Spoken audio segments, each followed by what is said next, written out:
జీవము గల దేవుని మాటలు పరిచర్యను ప్రోత్సహించండి. మీ ప్రోత్సాహాన్ని మరిన్ని వీడియోస్ కొరకు మన ఛానల్ని సబ్స్క్రైబ్ చేయడం ద్వారా తెలియపరచండి. లైక్ చేసి షేర్ చేయండి. ఈ సువార్త పనిలో మీరును పాలుభాగస్తులు కండి. ముందుగా నాకు ఈ అవకాశం ఇచ్చిన దేవాదేవునికి, అలాగే నేను పిలిచిన పాస్టర్ గారికి, అలాగే వేదిక మీద ఉన్న పెద్దలందరికీ కూడా వందనాలండి. మా ఆలస్యం చేయకుండా వాక్యంలో పడదాం. ఎక్కువసేపు చెత్తను ఇబ్బంది పెట్టడం కానీ త్వరగానే ముగించేద్దాం. చూడండి, తెస్సలోనికి రాసిన మొదటి పత్రిక 2వ అధ్యాయం అక్కడ మొదటి 3 వచనాలు నేను చదువుతున్నాను. కొంచెం జాగ్రత్తగా శ్రద్ధగా ఉందాం. సహోదరులారా, మీ యొద్ద మా ప్రవేశము వ్యర్థం కాలేదు గాని మీరు ఎరిగినట్టే, అంటే మీకు తెలిసినట్టు, మేము ఫిలిప్పీలో ముందు శ్రమపడి అవమానం పొంది ఎంతో పోరాటంతో దేవుని సువార్తను మీకు బోధించుటకై మన దేవుని యందు ధైర్యం తెచ్చుకుంటామని మీకు తెలియను. యాలి అనగా, ఎందుకంటే ఎంత కష్టపడ్డారు అంటే, యాలి అనగా మా బోధ కపటమైనది కాదు, అపవిత్రమైనది కాదు, మోసయుక్తమైనది కాదు. ఏం చెప్తున్నాడంటే, పౌలనే ఒక భక్తుడు ఒక ఊర్లో ఉన్న ఒక చర్చికి ఒక లెటర్ రాస్తున్నాడు. ఆ లెటర్లో అతను రాస్తున్న మాట ఏంటంటే, సహోదరులారా, అంటే తెస్సలోనిక అనే ఊరికి లెటర్ రాస్తున్నాడు అనమాట. ఆ ఊరికి రావడానికి ముందు ఫిలిప్పి అనే ఊర్లో ఉన్న ప్రజలు చాలా ఇబ్బంది పెట్టారంట, చాలా అవమానపరిచారట. అంత అవమానపరిచి, అంత ఇబ్బంది పెట్టి, అన్ని హింసలు గురి చేసినా కూడా మేము మీ దగ్గరికి వచ్చాము, మీ దగ్గరికి వచ్చి వాక్యాన్ని బోధించాము. ఎందుకంటే మేము ఏదైతే ప్రయాసపడ్డామో, దేనికోసం అయితే మేము ఎంత కష్టపడుతున్నామో, ఆ బోధ ఎందుకు ఎంత కష్టపడుతున్నాం అంటే, ఆ బోధ ఏంటంటే అపవిత్రమైంది కాదు, అబద్ధం కాదు, మోసం కాదు. అందుకని మేము ఎంత కష్టపడ్డాం అంటున్నాడు. వాక్యంలోకి వెళ్లే ముందు చిన్నగా ప్రార్థన చేసుకుని మనం వాక్యంలోకి వాడదాం. కళ్ళు మూసుకున్నట్లయితే చిన్నగా ప్రార్థన చేస్తాను. కళ్ళు మూసుకున్నాము. పరిశుద్ధుడా, ప్రేమ కలిగిన తండ్రి, నీ ఘనమైన శ్రేష్టమైన నామానికి వందనాలు. ఇంతవరకు ప్రభువా ప్రారంభ ప్రార్థన నుంచి ప్రతి విషయంలోనే ఎంతగానో సహాయం చేశారు. దేవైకి ముందు కూడా మీరు సహాయం చేయండి. దేవ, నా సొంత జ్ఞానం తెలివితేటలు ఇక్కడ ప్రదర్శించకుండా నన్ను మరుగున పరిచి మీరు వాడి నామాలు సమర్పించుకుంటున్నాం తండ్రి. ఆమేన్.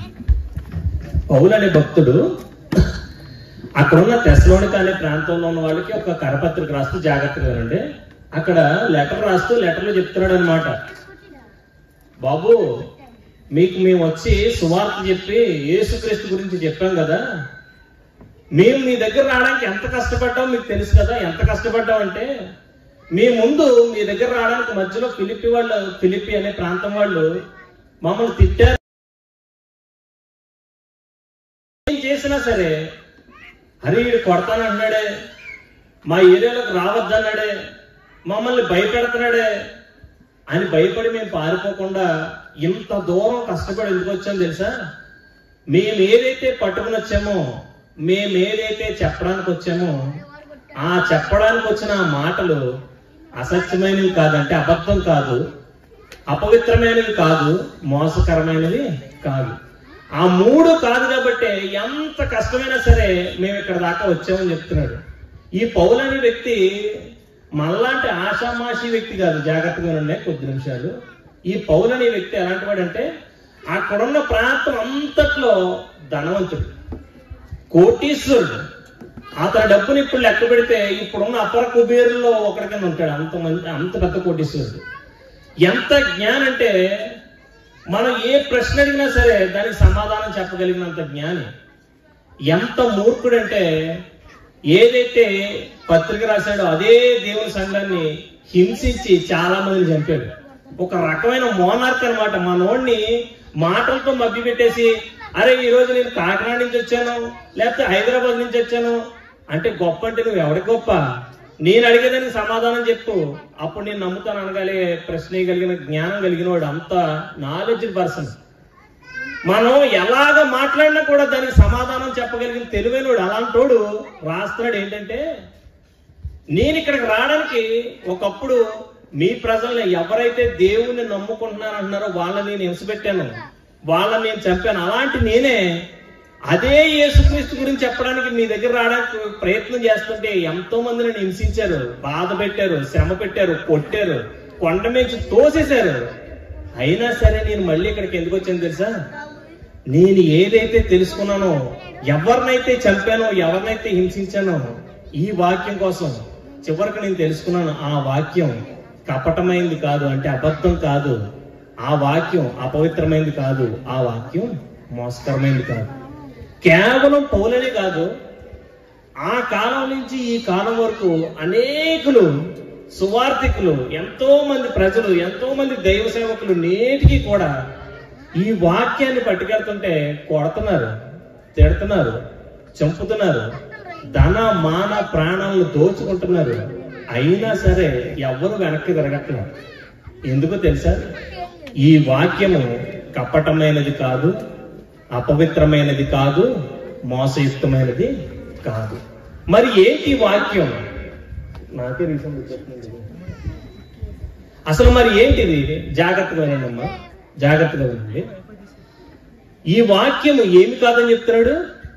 అసత్యమైనది కాదు, కపటమైనది కాదంట. అంటే ఏంటిది? సత్యమైందంట. చూడండి, ఒక ఇద్దరు కోర్టుకు వెళ్ళారు. ఒక ప్రాపర్టీ విషయమో ఏదో ఒక కేసు విషయంలో ఇద్దరు కోర్టుకు వెళ్ళారు. ఇద్దరు పోరాడతారు. నిజం ఉన్నవాడు పోరాడతాడు, అబద్ధం ఉన్నవాడు పోరాడతాడు. అబద్ధం ఉన్నవాడు కంటే నిజం ఉన్నవాడు ఇంకొంచెం ఎక్కువగా పోరాడతాడు. ఎందుకు? వాడికి తెలుసు నిజమేంటో, ఆ నిజం గెలాలనుకుంటాడు, అందుకని అంత గట్టిగా పోరాడతాడు. పౌలు కూడా అదే అంటున్నాడు. ఇది ఎంత నిజమంటే, ఈ నిజాన్ని మీ అందరికీ తెలియజేయడానికి నా ప్రాణాలు పోయినా పర్వాలేదు అంటున్నాడు.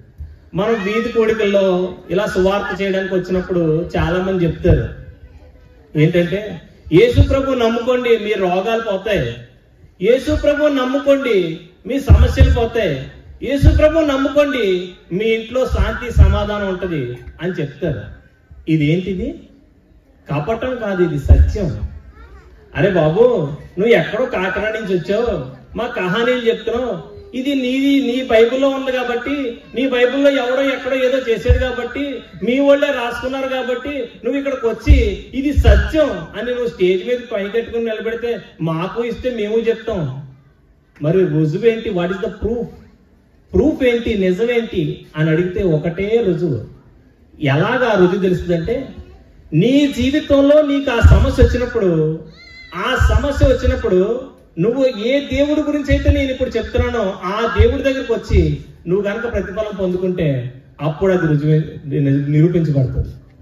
ఎందుకు ఈ మాట చెప్తున్నానంటే, నేను 2008లో ఇంజనీరింగ్ లో జాయిన్ అయినప్పుడు ఒక క్రిస్మస్ మీటింగ్ చెప్తుంటే, ఈ రోజు నేను చెప్తున్న ఈ మాటలు నాకు ఒక అతను చెప్తే నేను వెనకాల కూర్చుని కామెంట్ చేశాను. కానీ నాకు ఒక్క మాట మాత్రం మనసులో పడింది. ఏంటంటే, దేవుడు నువ్వు ఏ సమస్యలో ఉన్నా నీకు సహాయం చేస్తాడు అన్నాడు. అందుకని బైబిల్లో కూడా ఒక మాట ఉంది ఏంటంటే, ఆపత్కాలమందు ఆయన, అంటే దేవుడు, మనం నమ్ముకోదగిన సహాయకుడు. అరే నాకు కష్టం వచ్చింది, ఇబ్బంది వచ్చింది, నాకు ఎవరు హెల్ప్ చేస్తారా? ఈ ఫ్రెండా, ఈ బంధువా, ఈ చుట్టమా అని ఆలోచిస్తే మనకు గుర్తుకొచ్చే ఆన్సర్ ఎవరంట? దేవుడు. దేవుడు ఒక్కడే సహాయం చేస్తాడట. ఈ మాట నాకు మనసులో ఉంది, కానీ అది ఉపయోగపడలా. జోకులు వేసాను, కామెంట్ చేశాను, కేక్ తినేసాను, వెళ్ళిపోయాను. కరెక్ట్ గా 2 నెలలు గడిచే లోపల లంచ్ బ్రేక్ ఇచ్చారు. అంటే సడన్ గా మెట్లు దిగి ఇలాగ లంచ్ హాల్ దగ్గరికి వెళ్తాను. ఒక అబద్ధం చెప్పి ఎవరిని నమ్మించాల్సిన, ఎవరిని భ్రమపరిచి ఎవరిని మోసం చేయాల్సిన అవసరం నాకు లేదు. ఎందుకంటే ఈ మాటలు చెప్పడం వల్ల నాకేమి కోట్లు రాలవు. ఈ మాటలు చెప్పడం వల్ల మీరు ప్రభువు నమ్ముకుంటే నాకు వచ్చే లాభం ఏమీ లేదు.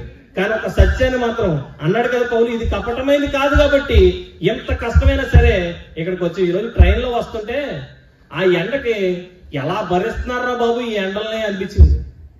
మా వైపు ఎంతో కొంత మెరుగే, మీరు ఇంకా దారుణంగా ఉంది ఎండ. ఇంత కష్టపడి ఇక్కడికి రావాల్సిన పని ఎందుకు అంటే, నా జీవితంలో అది నెరవేరింది అన్నాను కదా. ఒక రుజువు చూపించు, లేదా నా జీవితంలో ఆ రుజువు కనబడితే నేను అప్పుడు చెప్పచ్చు, నేను ఇంజనీరింగ్ చదువుకుంటున్నాను, నేను కూడా మూర్ఖంగా ఉండేవాడిని. ఎవరైనా వచ్చి యేసు ప్రభు గురించి, ఇంకోటి గురించి అడిగి చెప్తే, అరే చదువుకుంటున్నారా, కొద్దిగా కామన్ సెన్స్ ఉండక్కర్లా. కామన్ సెన్స్ అంటే తెలుగులో ఇంగిత జ్ఞానం అంటారు. ఏ ఇంగిత జ్ఞానం ఉండక్కర్లా. ఎవడో వచ్చి ఏదో వచ్చి నిమ్మకాయ పెట్టు, ఇది పెట్టి, అది పెడితే ఎలా నమ్ముతారా? ఎవరో వచ్చి నెత్తి మీద చేస్తే ఎలా నమ్ముతారా అని నేను ప్రశ్నించేవాడిని. కానీ ఒక్కసారి నా జీవితంలో అది నిరూపించబడినప్పుడు ఇదిగో ఇలా నిలబడి నేను చెప్పగలుగుతున్నాను. అప్పుడు వాస్తవంగా చెప్తున్నాను, మా హాస్టల్ రూము ఇక్కడి నుంచి చర్చ్ అంత దూరం ఉంటుంది. నిజంగా చెప్తాను, లిటరల్గా నాకు ఇక్కడి నుంచి అక్కడ నడవడానికి అరగంట సమయం పట్టింది. ఒక్క స్నేహితుడు కూడా అరే ఏమైందిరా రా అని ఒక్కడు తీసుకెళ్ళా. వెళ్ళి వార్డెన్ని పర్మిషన్ అడిగి అలా మంచం మీద పడుకుని ఫస్ట్ టైం గుర్తొచ్చిందని నాకు. ఏమిటి, ఆ రోజు నేను వెటకారం ఆడుతున్నప్పుడు నాకు ఇక్కడ నిలబడి చెప్పాడు కదా ఒక అతను, దేవుడు నీకు ఏ సమయంలో అయినా సరే నువ్వు అడిగితే సహాయం చేస్తాడని. అప్పుడు గుర్తొచ్చింది అన్నమాట. నేను ఇందాక సహోదరుడు చెప్పినట్టే, ప్రభువా నువ్వు నిజంగా దేవుడు అయితే, నువ్వు ఎవరికి ఏ సమయంలో అయినా సహాయం చేసేవాడు అయితే నాకు సహాయం చేయి. నాకు వెంటనే మా అమ్మ నాన్న గుర్తొచ్చారు. ఒకవేళ మనం మామూలుగా మనిషికి ఆలోచన పనిచేస్తుంటది కదా, ఎలా పనిచేస్తుంటే ఇప్పుడు నేను మాట్లాడుతున్నప్పుడు కూడా మీ బ్రెయిన్లో ఏదో ఒకటి రన్ అవుతూనే ఉంటుంది, మనిషి మైండ్ అలా పనిచేస్తుంది. నేను అక్కడ మంచంలో పడుకుని అనుకుంటున్నా నాకు ప్రార్థన చేయడం అంటే ఏంటో కూడా తెలియదు, ఇలాగే మాట్లాడాను అనుకుంటున్నాను. తర్వాత ఒకవేళ నేను ఇలాగే మంచం మీద ఉండిపోతే, ఈ పెరాలసిస్ స్ట్రోక్ లో ఉండిపోతే, ఈ వయసుకు వచ్చిన తర్వాత ఇప్పుడు నన్ను మా అమ్మాలు వచ్చి మంచం మీద స్ట్రెచర్ మీద తీసుకెళ్లి అంబులెన్స్ లో తీసుకెళ్తారా, నా జీవితం ఎలా ఉండిపోతుందేమో అని నేను ఎక్కువగా ఊహించేసుకుంటున్నాను. అనుకోకుండా పడుకున్నాను. నిజంగా చెప్తున్నాను, సుమారు 4-4:30 అవుతుంది. నిద్ర లేచాను. నేను మామూలుగా ఉన్నాను. ఒకవేళ కనుక నేను ఆ పెరాలసిస్ స్ట్రోక్ కన్నా అదే మంచం మీద ఉండిపోతే ఈ రోజు ఈ పరిస్థితి వేరేలా ఉండేదేమో. సరే, ఇప్పుడు మీకు ఒక డౌట్ రావచ్చు, అరే బాబు ఏదో నొప్పి వచ్చింది దాన్ని నువ్వు పెరాలసిస్ స్ట్రోక్ అనుకున్నావేమో, ఏదో మంచం మీద పడుకున్నావు అది సర్దుకుని నయమైపోయిందేమో. ఈ డౌట్ రావాలి, అప్పుడే మనం ఆలోచిస్తున్నట్టు. నాకు కూడా వచ్చింది, కానీ నేను ప్రభువుని నమ్మడం మొదలుపెట్టాను, ఎందుకంటే ఆ కార్యం నా జీవితంలో జరిగింది కాబట్టి. సరే, కొంతకాలం కలిసిపోయింది. 2017 మ్యారేజ్ అయిన ఫస్ట్ ఇయర్ ఒక రోజు రాత్రి విపరీతమైన కడుపు నొప్పి వచ్చింది. ఒక పావుగంట వచ్చేది తగ్గిపోయేది. మా వైఫ్ వెళ్ళి టాబ్లెట్ తెస్తే వేసుకున్నాను. మొత్తం బాడీ అంతా ఇన్ఫెక్షన్ వచ్చేసింది. ఒక హాస్పిటల్కి వెళ్తే 24 hours పెయిన్ ఆపరేషన్ చేయాలన్నారు. ఆ తర్వాత మా ఫ్రెండ్కి డౌట్ వచ్చి ఇది తప్పు చెప్తున్నట్టున్నారా, వెళ్ళి వేరే చోట చూపించుకుందాం అంటే కాకినాడలో ఒక హాస్పిటల్లో జాయిన్ అయితే 2 days ఐసీయూలో పెట్టి ఎండోస్కోపీ అంటారు, గొట్టం పరీక్ష అంటారు తెలుసు కదా, నోట్లోంచి గొట్టం పెట్టి చెక్ చేసి కడుపు నిండా పుళ్ళు పడిపోయాయి. దీన్ని అల్సరేటివ్ కొలైటిస్ అంటారనమాట. అంటే ఒక వ్యాధి, అంటే కడుపులో వచ్చే టీబీ అనమాట. మనం మామూలుగా దగ్గు వస్తున్నప్పుడు ఎలా టీబీ వస్తుంది అలాగే టీబీ వచ్చింది. ఆ తర్వాత నేను సెర్చ్ చేసి తెలిసింది ప్రపంచంలో ఉన్న చాలా పెద్ద పెద్ద వ్యక్తులకు కూడా ఇది వచ్చింది. జపాన్ ప్రైమ్ మినిస్టర్కి వచ్చింది, అమెరికా ప్రైమ్ మినిస్టర్కి వచ్చింది, చాలా మంది ఫుట్బాల్ ప్లేయర్స్ కి, మ్యూజిషియన్స్ కి, సింగర్స్ కి, ప్రపంచంలో పెద్ద పెద్ద వాళ్ళకి చాలా మందికి వచ్చింది. దీని డెత్ రేట్ అంటే 2.2%. అంటే ప్రతి 100 మందిలో ఇద్దరు చచ్చిపోతారు ఇది వస్తే. నాకు డాక్టర్ గారు పరీక్ష చేసిన తర్వాత మందులు రాశారు, నెలకి 1500 రూపాయలు, రోజుకి 2 టాబ్లెట్లు వేసుకోవాలి చెప్పారు. 3.5 సంవత్సరాలు వాడు. 30-70% అంటే 30% తగ్గొచ్చు, 70% తగ్గకపోవచ్చు. తగ్గకపోతే జీవితాంతం ఈ మాత్రలు వాడాలి. ఇంకొక విషయం ఏంటంటే నీకు జీవితంలో పిల్లలు పుట్టరు అని వాస్తవం చెప్పాడు ఆయన. మన దగ్గర ఉన్న ఒకటే ఒక ఆయుధం. అదే మాట మరలా గుర్తు చేసుకుని ప్రార్థన చేశాను. నాకు ఆర్థిక పరిస్థితి సరిగ్గా లేక ఒక నెల నా స్నేహితుడు నాకు సాయం చేశాడు. 2 నెలలు నేను మాత్రం ఊరుకున్నాను. మొత్తం 3 నెలలు, వాస్తవంగా చెప్తున్నాను 3 నెలలు వాడాను టాబ్లెట్లు. 6 నెలల తర్వాత నేను వెళ్ళి టెస్ట్ చేయించుకున్నాను. కంప్లీట్ గా నాకు హీల్ అయిపోయింది. ఇప్పుడు ఇది ఎవరు చేశారు? ఇది నాకు అనుకోకుండా వచ్చే నొప్పి కాదు. ఎందుకంటే నాకు డాక్టరే స్వయంగా చెప్పాడు. ఆ రోజు నేను మంచం మీద పడుకున్నాను, నాకు నేను అనుకోవచ్చు, కానీ ఈ రోజు మాత్రం డాక్టరే స్వయంగా చెప్పాడు, నాకే చెప్పాడు. ఆయన కూడా ఒక క్రిస్టియనే. ఒకవేళ 3.5 సంవత్సరాల్లో ఈ రోగం నీకు తగ్గకపోతే నువ్వు జీవితాంతం మాత్రం వాడాలని నీకు పిల్లలు పుట్టన్నారు. ఈ రోజు మా అబ్బాయికి 6 సంవత్సరాలు, ఆడు స్కూల్లో జాయిన్, ఇప్పుడు యూకేజీ చదువుతున్నాడు. నేను చెప్పాను చూసారా, ఒకటి జీవితంలో ఇది నువ్వు ఎక్కడి నుంచో వచ్చి చెప్తే నాకేంటి రుజువు అని అడిగితే, నీ జీవితంలో సమస్య వస్తుంది. ఆ సమస్య వచ్చినప్పుడు ఇదే ప్రార్థన నువ్వు చేసి చూడు, దేవుడు నీ జీవితంలో కార్యం చేస్తాడు. అదే నీకు రుజువు. ఎందుకు చెప్తున్నానంటే ఈ మాట, ప్రపంచంలో కష్టం లేని మనిషి లేడు. గుర్తుపెట్టుకోండి. కూటికి నోచుకొని వాడికైనా, కోటీశ్వరుడికైనా ప్రతి ఒక్కరి జీవితంలోనూ కష్టం ఉంటుంది. ఈవెన్ ప్రపంచ అపర కుబేరులో ఒకరైన అంబానీ, మొన్న వాళ్ళ అబ్బాయి అనంత్ అంబానీ కొడుకు పెళ్లి, ఆయన వెడ్డింగ్ రిసెప్షన్, పెళ్లికి ముందు జరిగే రిసెప్షన్ కి ఫోర్బ్స్ పత్రిక రిలీజ్ చేసింది. 1259 కోట్ల రూపాయలు ఖర్చు పెట్టారు. ఆ ఈవెంట్ లో అనంత్ అంబానీ గారు ఒక స్టేట్మెంట్ చెప్పారు. ఏంటంటే, my life wasn't happy and it not be A bed of roses every day అన్నాడంటే, నా జీవితం ప్రతిరోజు పూల పాన్పు కాదు అని ఆ మాట అనగానే వాళ్ళ అమ్మ నాన్న ఏడ్చారు. ఆ వీడియో వైరల్ అయింది కూడా. ఎప్పుడు చనిపోతాడో తెలియదు. ఓవర్ వెయిట్, ఒబిసిటీ వచ్చేసింది. 208 కేజీలు ఉంటాడు ఆయన. వాళ్ళ అమ్మ నాన్నకి ఒక 100 రూపాయలకి అయితే జేబు నుంచి పడిపోతే అది తీసుకునే లోపల 1 కోటి రూపాయలు వస్తుంది వాళ్ళకి, వాళ్ళ ఇన్కమ్. నీకు అర్థమైందమ్మా? ఒక నోటు కింద పడిపోయి ఆ కింద పడిపోయి నోటు తీసే లోపల 1 కోటి రూపాయలు సంపాదిస్తారు వాళ్ళు. మనం ఈ ప్రసంగం అయిపోయే లోపల ఒక 50 కోట్ల ఎంత వచ్చేస్తుంది వాళ్ళకి ప్రాపర్టీ. కానీ కొడుకు జీవితం అలా చూసుకున్నప్పుడు ఆయన ఖచ్చితంగా బాధ, ఆయన చూసినప్పుడల్లా అతను బాధపడుతుంది. ఎందుకు చెప్తున్నాను నేను మాట?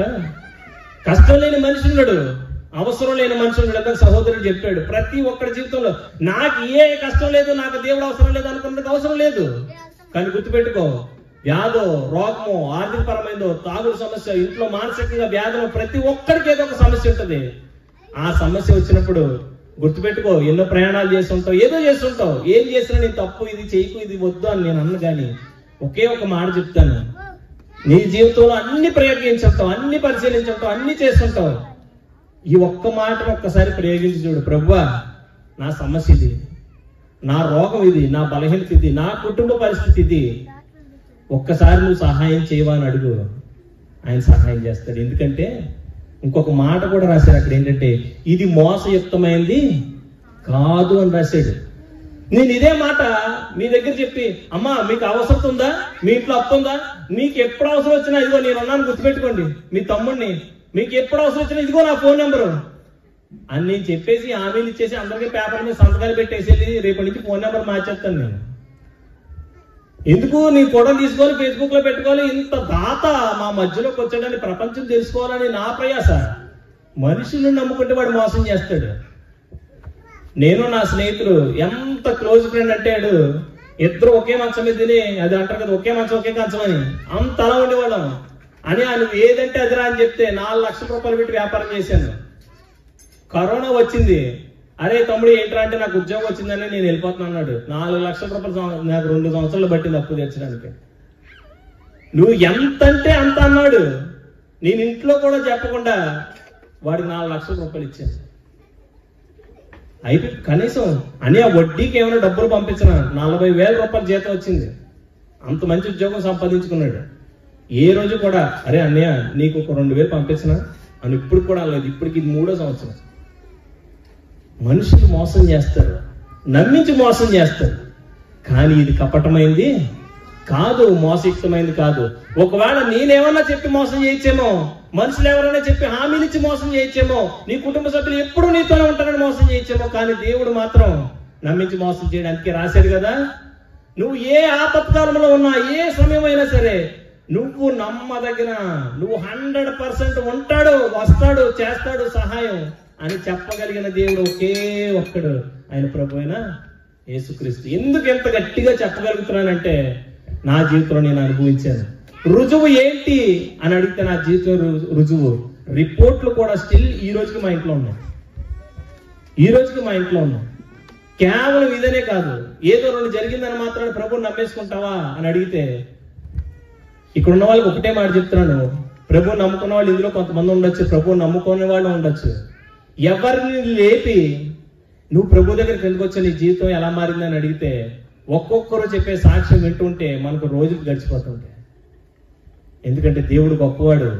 దేవుడు నమ్మించి మోసం చేసేవాడు కాదు, దేవుడు మనుషులు లాంటి వాడు. ఆయన మనకు చెప్పాడంటే చేస్తాడు. కావాలంటే ఒక్కసారి ట్రై చేసేసి ఒక్కసారి దేవుణ్ణి మీ జీవితంలోకి ఆహ్వానించి, ప్రభువా మోకాళ్ళు వేయాల్సిన అవసరం లేదు, కుదరకపోతే మోకాళ్ళు వేయాల్సిన అవసరం కూడా లేదు. ఇంట్లో వ్యక్తులు ఏదైనా అంటారేమో భయం ఉంటే, ఒంటరిగా ఉన్నప్పుడు, మంచం మీద పడుకుంటున్నప్పుడు, పని చేసుకుంటున్నప్పుడు, నీ సమస్య ఏంటో, బాబు దేవుడా నా పరిస్థితి ఇది, నా కుటుంబ పరిస్థితి ఇది, నేను ఎన్ని ప్రయత్నాలు చేసినా దీని నుంచి బయటకు రాలేకపోతున్నాను, ఎంత ట్రై చేసినా కూడా ఈ అప్పుల భారం నుంచి బయటకు రాలేకపోతున్నాను, ఎంత ప్రయత్నించినా సరే నా కుటుంబం చక్కబడట్లేదు, నువ్వు సహాయం చేయి అని ఒక్క మాట అడుగు, దేవుడు ఖచ్చితంగా సాయం చేస్తాడు. అన్ని తెలిసిన వాడి కంటే ఏమి తెలియని వాడికి దేవుడు మరింత ఎక్కువగా సాయం చేస్తాడు. నేను ఆ రోజు అడిగినప్పుడు, నేను ఇప్పటికే నమ్ముతాను, చాలా చోట్ల నేను సాక్ష్యంగా కూడా చెప్పాను, నేను ఆ రోజు నిజంగా నాకు ఆ పెరాలసిస్ స్ట్రోక్ అని నాకు 100కి 200% తెలుసు. నేను అలా పడుకుని అలా ప్రార్థన చేసినప్పుడు దేవుడు స్వయంగా వచ్చి స్వస్థపరిచాడు నన్ను. మన జీవితాల్లో ఏ సమస్య అయినా సరే, ఏ ఇబ్బంది అయినా సరే, ప్రభు మనందరికీ సమీపంగా ఉన్నాడు, ఖచ్చితంగా మనందరికీ సహాయం చేస్తాడు. ఇంకొక విషయం చెప్పి నేను ముగించేస్తాను. ఇంకొక మాట రాశాడు, ఈ బోధ కపటమైంది కాదు, మోసయుక్తమైంది కాదు, నమ్మించి మోసం చేసేది కాదు. నమ్మించి మోసం చేసేవాడు మనిషి. మనందరం చదివి చూసే ఉంటాం. మేము కన్స్ట్రక్షన్ వర్క్ చేస్తూ ఉంటాం, అంటే బిల్డింగ్ కాంట్రాక్ట్ వర్క్లు చేస్తూ ఉంటాం. నా దగ్గర ఉన్న పనిచేసే వాళ్ళు కుర్రోళ్ళు ఎంత తెలివైన వాళ్ళు అంటే, ముందు రోజు వాడికి మందుకి డబ్బులు కావాలనుకో, పని చేసిన తర్వాత నేను ఒక 200 ఇవ్వంటే, రేపు పొద్దున వస్తావారా అంటే, నీకు ఎందుకని నేను ఉన్నాను కదా, నువ్వేం పని దగ్గరికి కూడా రావట్లేదు, మొత్తం నేను చూసుకుంటాను అంటాడు. పొద్దున ఫోన్ స్విచ్ ఆఫ్ చేస్తాడు, రాత్రి మంది దగ్గర ఫుల్ కొడుకుంటారు అంతే. పొద్దున ఓనర్ దగ్గర మనం చివాట్లు తింటాం. చిన్న విషయమే, అక్కడి నుంచి మొదలవుతుంది. చెప్పాను 4 లక్షల రూపాయలు ఒక్కడే కట్టుకోవాల్సి వచ్చింది. చిన్న విషయం నుంచి పెద్ద విషయం వరకు మనతోనే ఉంటానంటారు, నీ చేయి విడవనంటారు, నీకే అవసరం ఉన్నా నేను ఉన్నాను మర్చిపోకంటారు. కానీ అవసరం వచ్చేటప్పటికి ఎవ్వరు కాదు. గుర్తుపెట్టుకోండి అమ్మా, ఒక్క విషయం చాలా సింపుల్. నువ్వు డబ్బులు సంపాదించు, నువ్వు ఎవరిని పిలవద్దు, అందరూ నీ దగ్గరికి వస్తారు. అదే నువ్వు అవసరంలో ఉండి ఫోన్ చేయి, ఇప్పుడే చేస్తాను, 10 నిమిషాలు చేస్తాను, దూరంగా ఉన్నాను, ఫోన్ ఏం పట్టలేదు, అర్జెంటుగా పని ఉంది, డబ్బులు లేవురా. ఆ తర్వాత రోజు కారు కొంటాడు, ఆ తర్వాత రోజే ఫ్రిడ్జ్ కొంటాడు, ఆ తర్వాత రోజే బంగారం కొంటాడు. మనకు మాత్రం ఏం చెప్తాడు, అరే అమ్మకు బాగాలేదు, ఒంట్లో బాగాలేదు, నా పరిస్థితి ఎలా కష్టంగా ఉందంటే, అరే నా పరిస్థితే కష్టంగా ఉందా, నా దగ్గర చేతిలో రూపాయి లేదంటాడు. మనకి హామీలు ఇచ్చేవాళ్ళు చాలా మంది ఉంటారు, కానీ అవసరానికి ఉపయోగపడే వాళ్ళు ఒక్కడు కూడా ఉండరు. కానీ ఒక్క విషయం గుర్తుపెట్టుకో, నువ్వు ఏ సమయంలో ఏ పరిస్థితి అయినా, అది అర్ధరాత్రి అపరాత్రి అని లేదు, నువ్వు సహాయం అడిగితే నీ పక్కనే ఉండి నీకు సహాయం చేయగలిగిన కేవలం ఒక్కడే, ఆయనే ప్రభు అయిన యేసుక్రీస్తు. ఎందుకంటే మా జీవితాల్లో చేశాడు, దాన్ని మేము ఇక్కడ చెప్పగలుగుతున్నాం. రేపు మీ జీవితాల్లో కూడా చేస్తాడు, చేయబోతున్నాడు.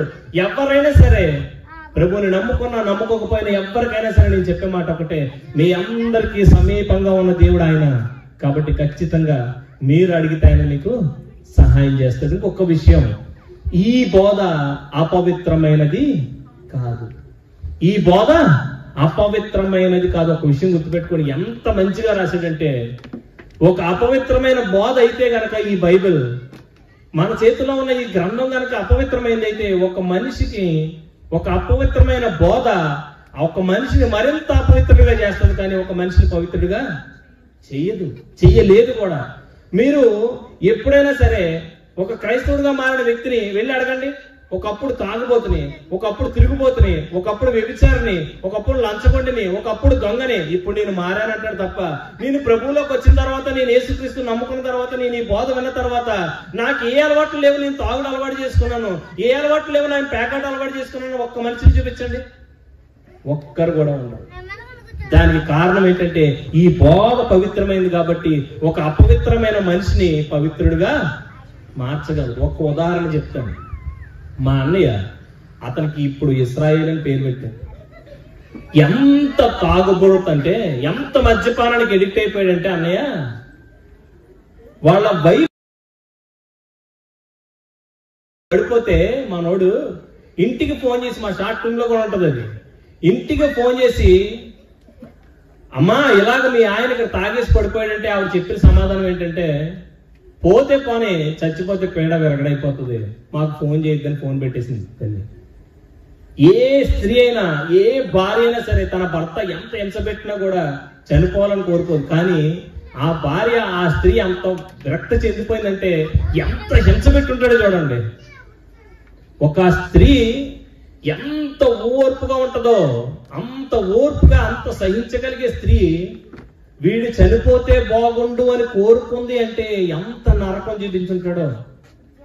అప్పుల మీద అప్పులు చేసేసి, ఇంటి దగ్గర లేకుండా, ఆఖరికి మెళ్ళలో ఉన్న పుస్తులు, ఇంట్లో ఉన్న సామాన్లు ఏది దొరికితే రూపాయి కూడా తాకట్టు పెట్టి ఇల్లుని గుల్ల చేసి తాగేసి, ఆఖరికి యాక్షన్ చేసుకుని హాస్పిటల్లో పడితే చివరిగా తల్లి చెప్పిన మాట, వీడు పోతే పేడ వెరగడైపోతుంది.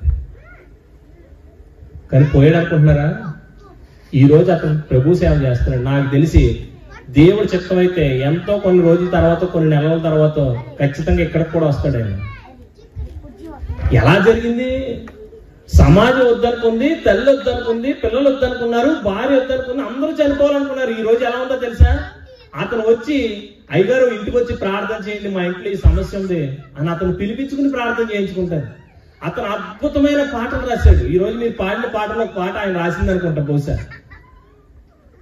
అంత గొప్పగా ఎలా మారాడు? ఒకరోజు దేవుని వార్త ఎవరో చెప్తే ఆ మాటలు విని అతని జీవితం అంటే అతనికి తెలిసి, ప్రపంచం వద్దనుకుంటున్న జీవితం, ఈ జీవితాన్ని ఇలా చండాలం అయిపోయి చనిపోవాలనుకున్న ఈ జీవితాన్ని ప్రభు ఒక్కడే మార్చగలడన్న విషయం తెలుసుకున్నాడు. తాగుడు మానేశాడు, ప్రభు సేవ చేస్తున్నాడు. ఇప్పుడు కుటుంబం అంతా సంతోషంగా ఉంది. చూడండి, ఒక జీవితం ఎప్పుడు సంతోషంగా ఉంటుంది? భార్య భర్తలు పిల్లలు అందరూ కలిసి ఉన్నప్పుడే. కానీ ఈరోజు అలా ఉండట్లేదు పరిస్థితి. ఎందుకు చెప్తున్నానంటే లోకం కంటామినేట్ అయిపోయింది, పాడైపోయింది. ఇందాక అన్నాడు చూసారా, మనిషి తనకు తెలిసి తాను పాపం చేసుకుంటూ వెళ్ళిపోతున్నాడు. అది తెలియక మొదలుపెట్టినా కూడా అది వ్యసనంగా మారి తిరిగి దాని నుంచి బయటికి రాలేని పరిస్థితిలోకి వెళ్ళిపోయింది. మీకు ఒక విషయం తెలుసా? ఇప్పుడు 2021-22 స్టాటిస్టిక్స్ ప్రకారం మన భారతదేశంలోనే, కేవలం మన భారతదేశంలో ప్రతిలో 80 మంది స్త్రీలు, 34 మంది పురుషులు, అంటే యవ్వనస్తులు సుమారు 80 మంది 34 మంది ఆత్మహత్య చేసుకుని చనిపోతారు. దానికి కారణం ఏంటి? వాళ్ళు ఏమైనా బరువు బాధ్యతలు మొయ్యాలా? కుటుంబాన్ని పోషించాలా? లక్షలు తెచ్చి ఇంట్లో ఇవ్వాలా? కానీ సూసైడ్ చేసుకుని చచ్చిపోతున్నారు. ఈ రోజుకి ప్రపంచవ్యాప్తంగా సుమారు 10 మిలియన్లు, అంటే రోజుకి 1 కోటి మందికి రాత్రులు నిద్రపట్టం. మన సుప్రీంకోర్టుకి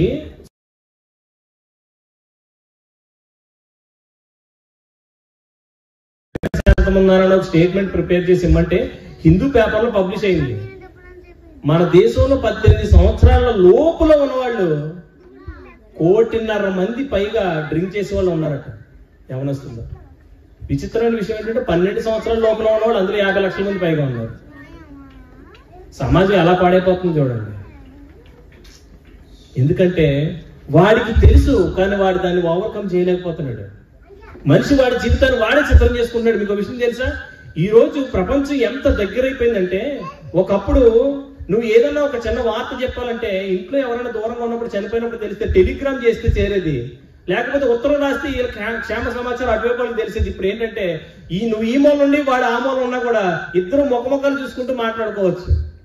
ప్రపంచం ఎంతో దగ్గరైపోయింది మనిషికి. కానీ మనిషి జీవితంలో మాత్రం ఒంటరితనం పేరుకుపోయింది. ఈ రోజు ఒంటరితనం వల్ల వచ్చిన డిప్రెషన్తోనే చాలా మంది చనిపోతున్నారట. అంటే ప్రతి 100 మందిలో 1 నుంచి 2 అలాగే చనిపోతున్నారు, డిప్రెషన్ లోన్ అయిపోయి. ఎందుకు? ఫేస్బుక్ నిండా ఫ్రెండ్సే, వాట్సాప్ నిండా ఫ్రెండ్సే, ఇన్స్టాగ్రామ్ నిండా ఫ్రెండ్సే, ఊరు నిండా ఫ్రెండ్సే, ఇంటి నిండా ఫ్రెండ్సే, అందరూ ఫ్రెండ్సే. కానీ వాడికి మాత్రం ఒంటరితనం. వాడి పాపాన్ని జయించలేకపోతున్నాడు మనిషి. అపవిత్రతలోకి వెళ్ళిపోతున్నాడు, మరింత అపవిత్రతలోకి వెళ్ళిపోతున్నాడు. ఒంటరిగా ఉన్నాడు, అపవిత్రతలోకి వెళ్ళిపోతున్నాడు.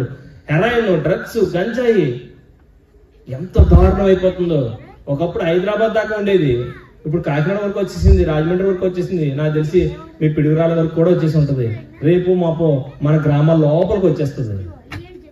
ఎంతమంది దారుణంగా తయారైపోతున్నారు చూడండి. ఎందుకంటే వాళ్ళకి ఒక పవిత్రమైన బోధ లేదు. వాళ్ళు ఒంటరితనంలో బాధపడుతున్నారు, డిప్రెషన్లోకి వెళ్ళిపోతున్నారు, వాళ్ళు చంపుకునే స్థితికి మనిషి వెళ్ళిపోతున్నాడు. ఒక పవిత్రమైన బోధే ఇలాంటి అపవిత్రమైన మనిషిని మార్చగలదు. ఒకసారి ఆలోచించండి, మన కొడుకులు కూతుళ్ళే లేకపోతే మనమే నిజంగా అలాంటి అపవిత్ర జీవితంలో ఉంటూ ప్రపంచానికి తెలియకుండా మేకప్ చేసుకుంటూ మంచి వాళ్ళుగా బతికేస్తున్నాం. ఒకవేళ మన జీవితాన్ని కనుక ఒక ప్రొజెక్టర్ వేసి చూపించో, లేకపోతే మన అమ్మా నాన్న ముందు బయట పెడితే మనం సూసైడ్ చేసుకుని చనిపోమా? అలాంటి బ్రతుకులు మనం.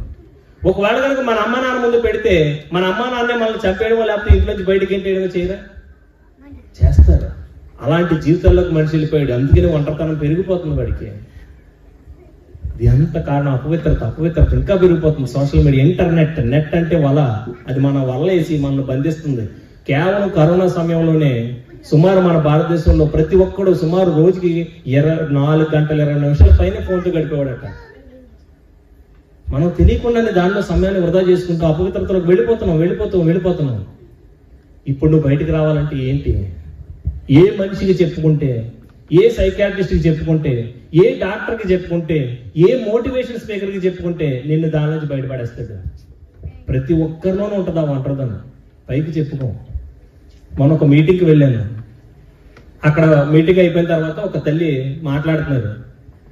ఆవిడ చూడడం చాలా ఒక గవర్నమెంట్ జాబ్ చేసుకునే ఉద్యోగస్తురాలకు బాగున్నారు, ఫ్యామిలీ అంతా బాగానే ఉంది. ఆవిడ మామూలుగా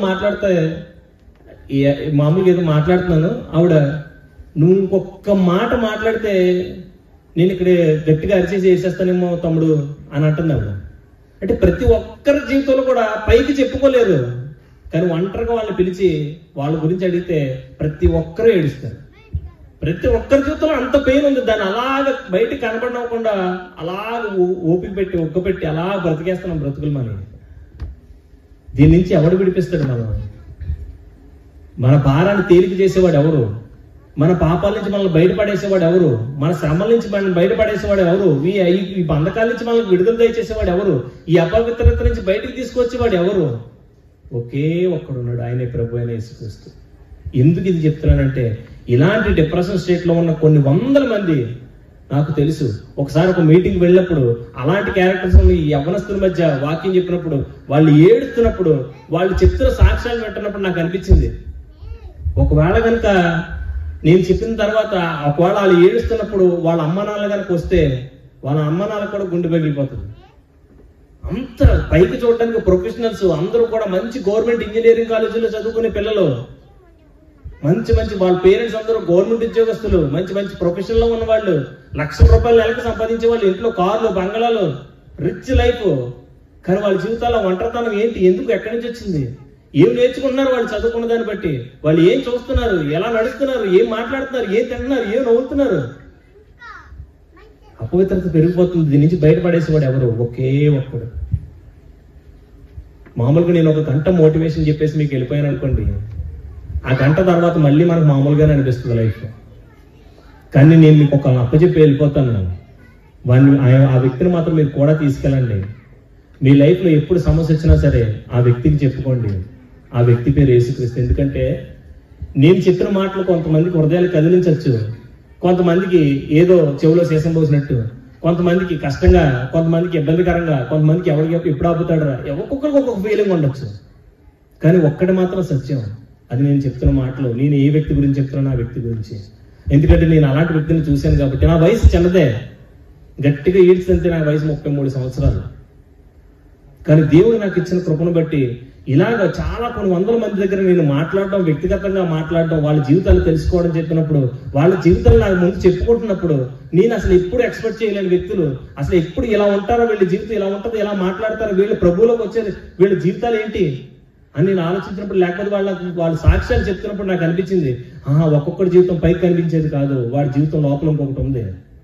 ఆ ఒంటరి జీవితాన్ని ఎవరికి చెప్పుకోలేక ఆత్మహత్యలు చేసుకోవాలనుకుంటున్న వాళ్ళు ఎంతమందో, ఈ జీవితానికి ఇంకా చాలు చచ్చిపోదాం అనుకుంటున్న వాళ్ళు ఎంతమందో, ఎలాగో నేను ఈ తప్పులో ఉన్నాను కదా, దీంట్లో ఇంకా లోతుగా వెళ్ళిపోతే తప్పే ఉంది అని ఆలోచించుకుని ఇంకా తప్పులు చేస్తున్న వాళ్ళు ఎంతమందో, తల్లిదండ్రులు తెలియకుండా వ్యభిచారంలో పడిపోయిన యవ్వనస్తులు ఎంతమందో, డ్రగ్స్ కి, తాగుడికి, సిగరెట్లకి, గంజాయికి బానిస అయిపోయిన వాళ్ళు ఎంతమందో.